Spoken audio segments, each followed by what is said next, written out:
Time of the gentleman has expired, and the gentleman from Texas, Mr. Paul. Thank you, Mr. Chairman. Mr. Chairman, I'd ask unanimous consent to submit a written statement for the record. Mr. Chairman, I want to submit several questions to the panel, and there won't be enough time to answer these, but I want these questions to be on the record. First, I would like to ask, why should the American people continue to support a war that was justified by false information? Since Saddam Hussein never aggressed against the United States, Iraq had nothing to do with 9/11, and Iraq had no weapons of mass destruction. It is said that one must continue the war because we have already sacrificed so much. But what is moral about demanding even more needless sacrifice of American lives merely to save face for the mistake of invading and occupying Iraq? Doesn't it seem awfully strange that the Iraqi government we support is an ally of the Iranians who are declared enemies? Are we not now supporting the Iranians by propping up their allies in Iraq? If Maliki is our ally and he has diplomatic relations with Ahmadinejad, why can't we? Why must we continue to provoke Iran just looking for an excuse to bomb that country?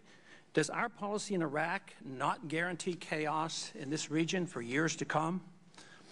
It is estimated that up to 2,000 Iraqi soldiers refused to fight against al-Sadr's militia.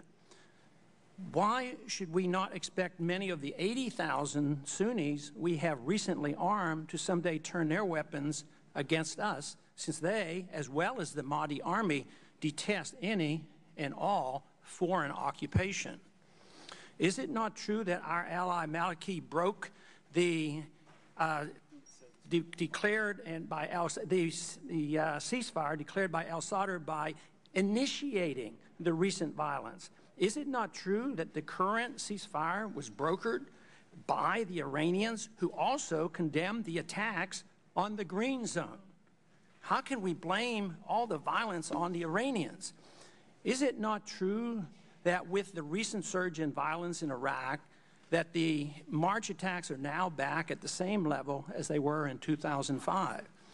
Does Iran not have a greater justification to be involved in neighboring Iraq than we do, since it's 6,000 miles from our shores? If China or Russia were occupying Mexico, how would we react? Since no one can define winning the war, just who do we expect to surrender?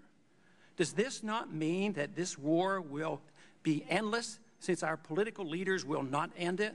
That is, until we go broke, and maybe that's not far off. I do have one question, even though there's not enough time to get all those questions answered. I do have one question I do believe there's enough time to answer, probably rather briefly. And then in your estimation, does the administration have the authority to bomb Iran without further congressional approval?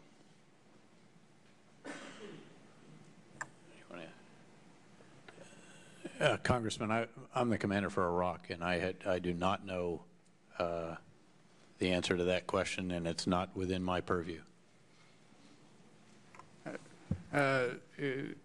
Congressman, nor is it in mine. You know, my job is Iraq. I'm just not competent to pronounce on an issue like that.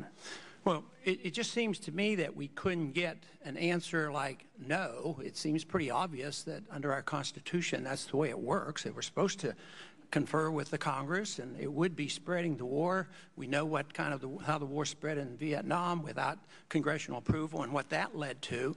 So it seems to me that it's to not say no. The administration does not have authority to bomb another country without getting authority from the Congress. So it disturbs me to no end that we can't get a flat-out no on this question. And I yield back the balance of my time.